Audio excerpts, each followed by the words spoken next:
El presidente de Estados Unidos, Donald Trump, asegura que la guerra contra Irán será una corta excursión, aunque advierte que la ofensiva continuará hasta que el enemigo esté totalmente y decisivamente derrotado. Sus declaraciones se producen en medio de una escalada militar en Oriente Medio que también se extiende a otros frentes de la región. Con esto comenzamos. Los saluda Silvia Cabrera en Berlín. Titulares.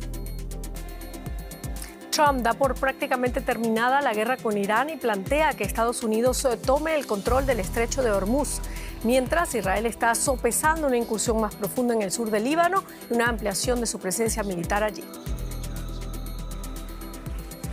La presidenta de la Comisión Europea, Ursula von der Leyen, declara muerto el viejo orden mundial y dice que Europa ya no puede ser su guardiana. Desde Bruselas ha justificado además el ataque de Estados Unidos e Israel a Irán. Y las elecciones al Congreso y las consultas interpartidistas en Colombia reordenan la carrera presidencial. Sorpresas en las candidaturas, ajustes para figuras mediáticas y una izquierda que consolida su peso político.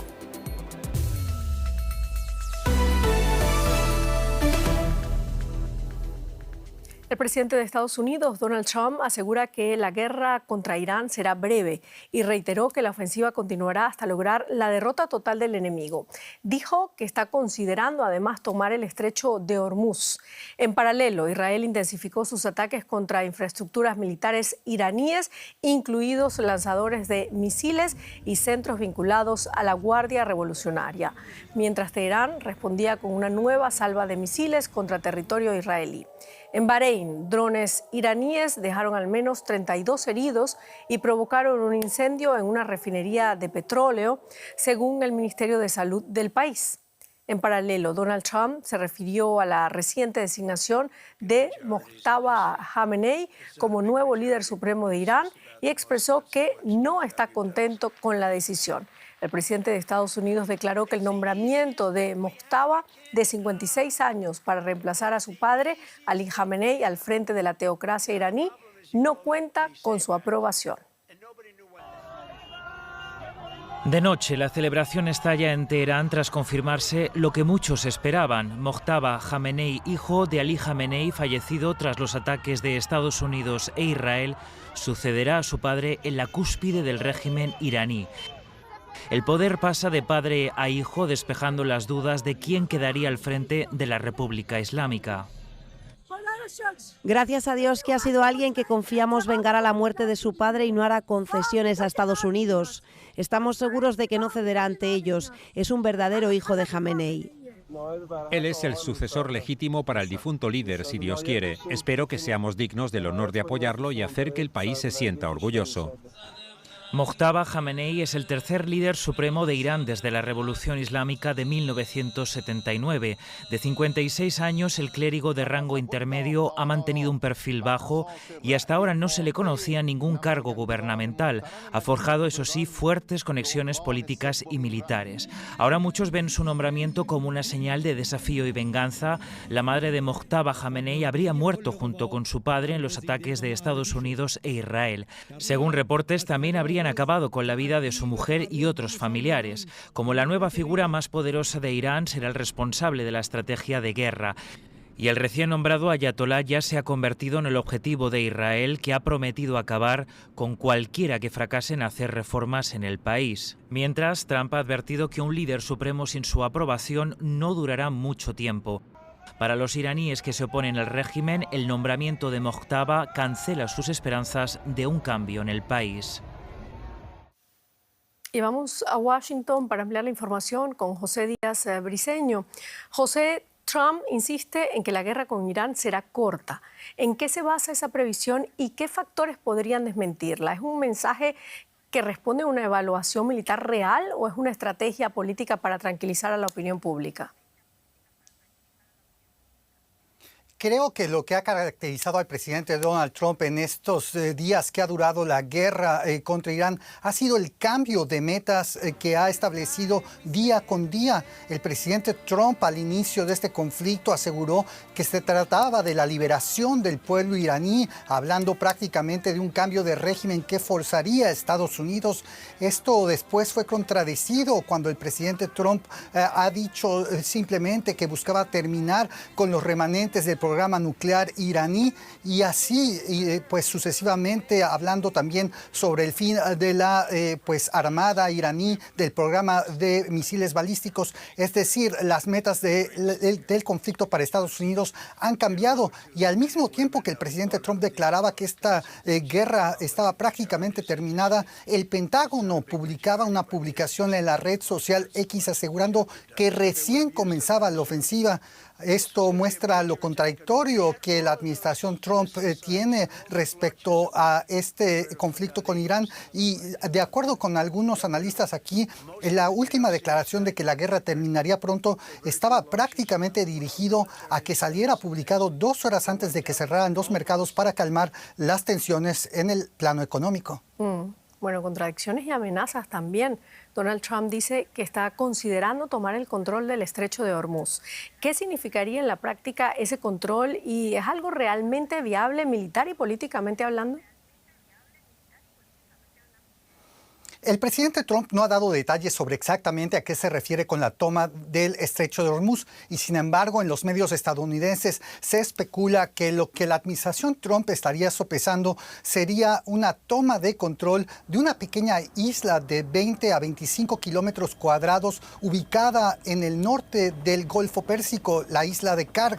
Esta isla específicamente maneja más del 90% de las exportaciones iraníes hacia el exterior, y esto, exportaciones de petróleo, y esto obviamente el presidente Trump y sus aliados en la administración estarían viéndolo como una forma de controlar un nodo estratégico que les daría una palanca de influencia sobre cualquier régimen que quede en Irán al final de este conflicto. Esto es lo que el presidente Trump siempre ha llamado el modelo venezolano para controlar las exportaciones de crudo.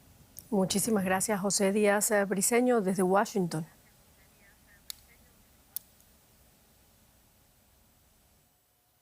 Y en medio de la guerra en Oriente Medio, Putin y Trump han hablado hoy por teléfono. La primera llamada entre ambos desde diciembre. Una llamada constructiva, según Rusia, y en la que Putin habría presentado a Trump su propuesta para acabar con la guerra en Irán.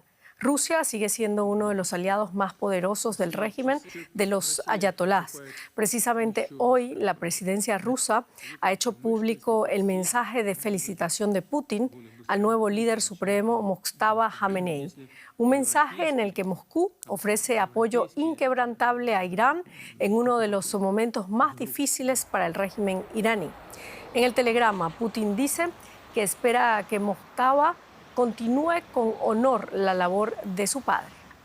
Primera conversación en lo que va de año entre Vladimir Putin y Donald Trump. Conversación telefónica en la que Putin ha insistido en que quiere que la guerra de Irán termine lo antes posible y ha hecho varias propuestas para que así sea a su homólogo estadounidense. Propuestas que, al menos de momento, no han trascendido, pero que ponen sobre la mesa algo evidente. Moscú quiere que la guerra acabe porque teme perder otro aliado internacional y le van quedando cada vez menos. Sobre la mesa también estuvo la situación en Venezuela, pero sobre todo los precios del petróleo. Y es que, aunque esta subida fuerte que han subido los precios de los hidrocarburos esta semana puede ayudar a la economía rusa a corto plazo, la posibilidad de que esta guerra se enquiste y arrastre a toda la economía global a una recesión es cada vez más fuerte, y la economía rusa no está precisamente ahora para enfrentarse a una recesión global. También se habló de Ucrania, pero quedó evidente que es ahora mismo un tema en segundo plano. La prioridad, tanto para el Kremlin como para la Casa Blanca, pasa ahora mismo por la situación en Irán.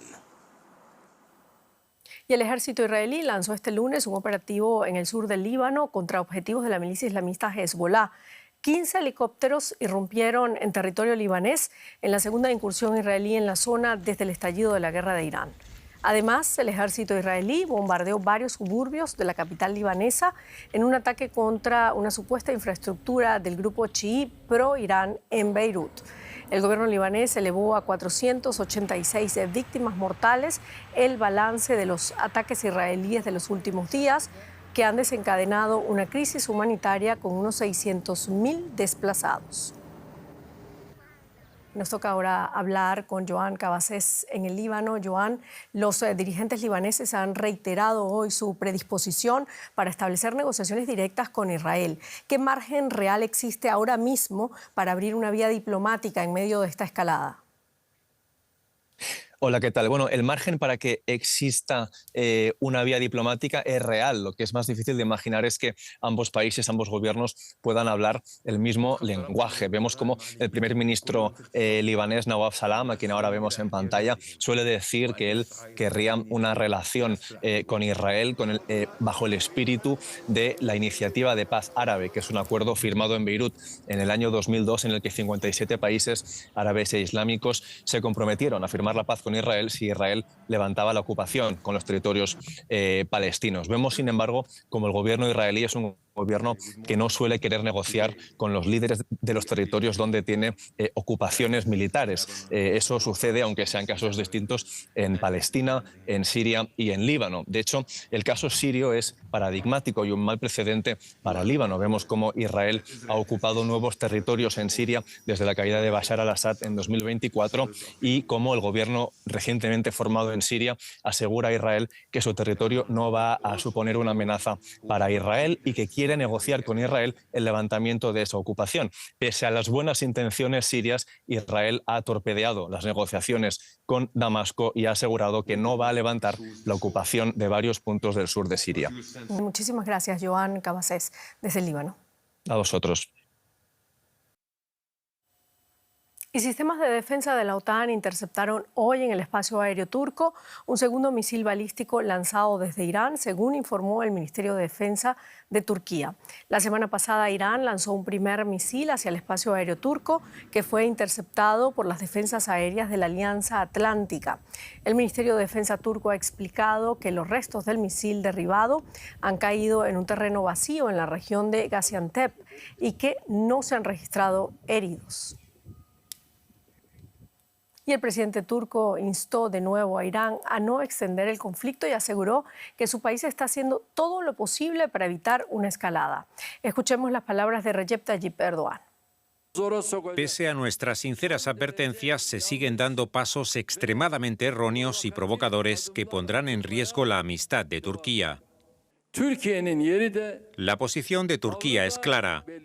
Sus extraordinarios esfuerzos para evitar una mayor propagación del conflicto y el derramamiento de sangre también son evidentes. En el contexto de los acontecimientos actuales, reitero una vez más que se debe evitar persistir en el error y la obstinación. La presidenta de la Comisión Europea, Ursula von der Leyen, volvió a justificar este lunes el ataque lanzado por Estados Unidos e Israel sobre Irán, aunque este carezca del mandato de Naciones Unidas.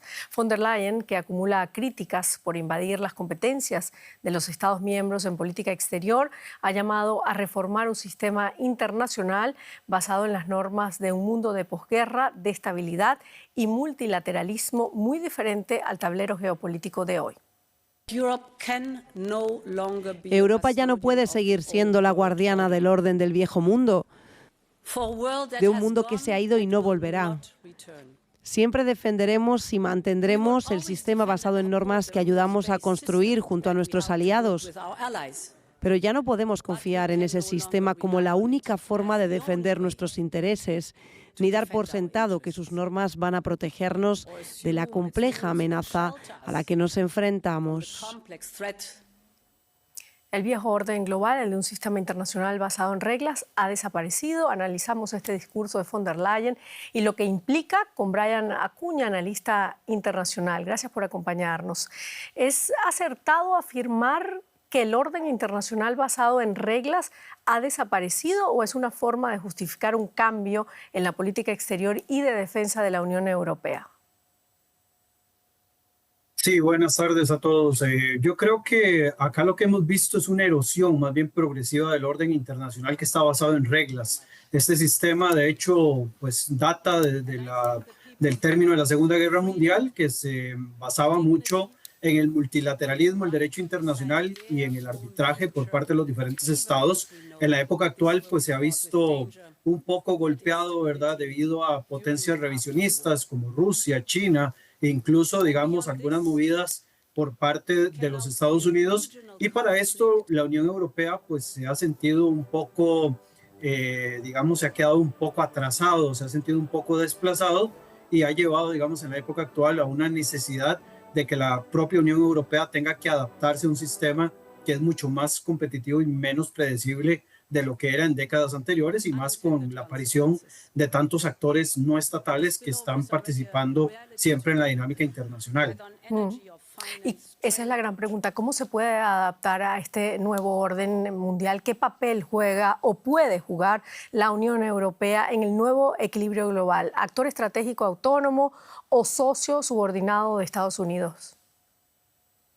Bueno, yo creo que aquí, en este punto, Europa lo que va a estar buscando prioritariamente es mayor autonomía en áreas claves, en elementos como la industria, el tema de la defensa, también energía, tecnología, porque esto los ha llevado a una interdependencia durante muchas décadas con el gobierno de Estados Unidos, y la Unión Europea por sí mismo, ¿verdad?, va a ser muy difícil de que pueda ser un actor totalmente independiente, sino que va a necesitar de alguna forma dejar de verse como un actor subordinado a los, digamos, a los intereses de Washington.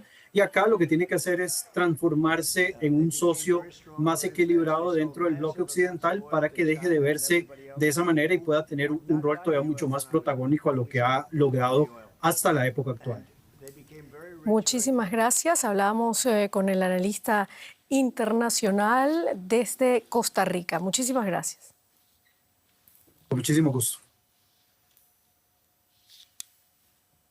Y hablamos ahora de petróleo, porque ha sido el gran tema de hoy en la economía. ¿Qué tal, Silvia? Sí, de petróleo y de mercados, porque el panorama ha cambiado en esta jornada. Los mercados bursátiles subieron, los precios del petróleo retrocedieron y los rendimientos de los bonos del Tesoro de Estados Unidos bajaron este lunes, después de que el presidente Donald Trump afirmara que la guerra contra Irán está literalmente muy avanzada y prácticamente concluida. También señaló Trump que Washington va muy por delante del plazo inicial de 4 a 5 semanas previsto para la operación bélica.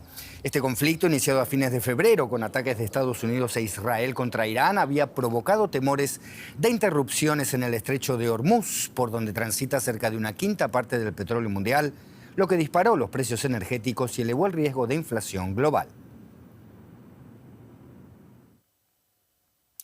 Los mercados se dieron la vuelta en apenas media hora tras conocerse que Trump consideraba que la guerra está casi completada. Vamos a hablar de este asunto, por supuesto, con Ana Nieto, nuestra colega en Nueva York. Ana, contanos, ¿cae el riesgo entonces con apenas unas palabras de Trump? Sí, Trump no fue preciso diciendo esto, y luego poco después dijo en Florida que la guerra va a ser una excursión corta, aunque no se detendrá hasta que el enemigo sea derrotado. Esta vaga perspectiva eliminó fulminantemente las pérdidas de los índices de Wall Street, que cerraron con ganancias que en el caso del Nasdaq fue del 1,4% y un 0,8% en el caso del Standard & Poor's 500. También cayó el rendimiento de los bonos a 10 años y perdió fuerza el dólar, que se había reforzado durante el día porque ha recuperado algo su posición como valor refugio. El petróleo, que llegó a cotizar a $120 el barril en el mercado de futuros, cerró por debajo de los $90 el barril, tanto en el caso de Brent como en el de Texas Intermediate. Trump ha llegado a decir que está pensando en tomar el estrecho de Hormuz, donde apenas un reducido grupo de barcos está circulando. Ha sido una jornada de fuertes giros y de mucha volatilidad que puede ser puesta a prueba mañana mismo, dada la propia volatilidad de la situación en Oriente Medio y de la volatilidad en la Casa Blanca, que solamente el viernes decía que no iban a aceptar nada que no fuera una rendición incondicional de Irán.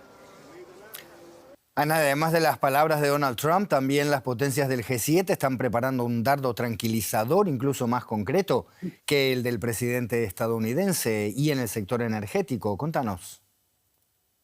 Sí, la subida del precio del crudo ha puesto en guardia a todo el mundo. La amenaza de inflación y el crecimiento ha hecho que los ministros de Finanzas del G7 consideren la posibilidad de abrir las reservas estratégicas, algo que ayudó a calmar bastante los mercados desde por la mañana, los mercados del crudo en cierta medida, y rebajó la presión en los precios. El martes, mañana, va a haber otra reunión por parte del G7 para aprobar esta medida con la que se añadiría oferta al mercado. Estados Unidos, por su parte, tiene limitaciones en este sentido porque sus reservas están a apenas el 58% después de haberlas usado durante la crisis del COVID y no haberlas rellenado por problemas de infraestructura y de financiación. A nivel global se teme un periodo de esta inflación, alta inflación, bajo crecimiento, y por eso también se habla incluso de una rebaja temporal de las sanciones a Rusia. Trump ha hablado también de que la subida del precio a corto plazo es un precio pequeño a pagar por todo lo que está pasando. Ana Nieto, en Nueva York, gracias por estas informaciones. Hasta cualquier momento. Gracias, Andrés. Silvia Cabrera nos trae más información. Hablamos de armas, porque el comercio mundial de armas creció un 9.2% en los últimos 5 años, impulsado por el auge de la demanda en Europa a raíz de la guerra en Ucrania. Así lo refleja un informe publicado este lunes por el Instituto Internacional de Investigación para la Paz de Estocolmo, el CIPRI. Los países europeos triplicaron sus importaciones de armamento entre los años 2021 y 2025 con respecto al lustro anterior. Unas armas que en gran parte se destinaron a reforzar las capacidades militares de Ucrania en su guerra contra Rusia. Estados Unidos resultó el mayor beneficiario del repunte en las compras de armamento en Europa. Y un ataque del ejército de Estados Unidos contra una presunta embarcación de contrabando de drogas en el Océano Pacífico Oriental se cobró 6 vidas, según informó el ejército estadounidense. Es parte de la campaña del gobierno de Donald Trump contra el narcotráfico. El ataque del domingo elevó el número de muertos a más de 150 personas desde que Washington comenzó en septiembre a atacar pequeñas lanchas. El Comando Sur de Estados Unidos alegó en un comunicado que eran presuntos narcotraficantes, aunque no dio pruebas de que la embarcación estuviera transportando drogas. El ejército publicó un video en X que mostraba una pequeña lancha explotando mientras flotaba en el agua. Y las elecciones en Colombia de este domingo reafirman al partido de Gustavo Petro como la principal fuerza política en el Senado. Los comicios han sido la primera prueba para los partidos colombianos antes de las presidenciales de mayo, a las que Petro ya no podrá volver a presentarse. El pacto histórico de Petro obtuvo 25 escaños en el Senado frente a los 17 del Partido Conservador Centro Democrático, que se define como el principal partido de la oposición en el Senado. En la Cámara de Representantes, los conservadores de Centro Democrático consiguieron colocarse como primera fuerza política. Una vez superada esta prueba, las miradas están puestas en el próximo 31 de mayo, día de elecciones presidenciales. 3 candidatos se perfilan como los mejores ubicados para enfrentarse por la presidencia del país. Iván Cepeda, de la izquierda, Paloma Valencia, de los conservadores, y el abogado Abelardo de la Espriella, posicionando en la extrema derecha. Y para comentar los resultados de esas legislativas, hablamos ahora con Alexandra Correa en Bogotá. Alexandra, cal y arena para la izquierda colombiana en estas elecciones. Gana, pero no logra mayoría absoluta en el Congreso. ¿Cuáles son las claves de estos comicios? Cuéntanos. Sí, Silvia, ayer los colombianos votaron por 103 senadores y 186 diputados con el pacto histórico del izquierdista Gustavo Petro celebrando efectivamente su triunfo en el Senado, y el partido del expresidente Uribe, gran opositor oficialista, celebrando por su lado las mayorías en la Cámara de Representantes.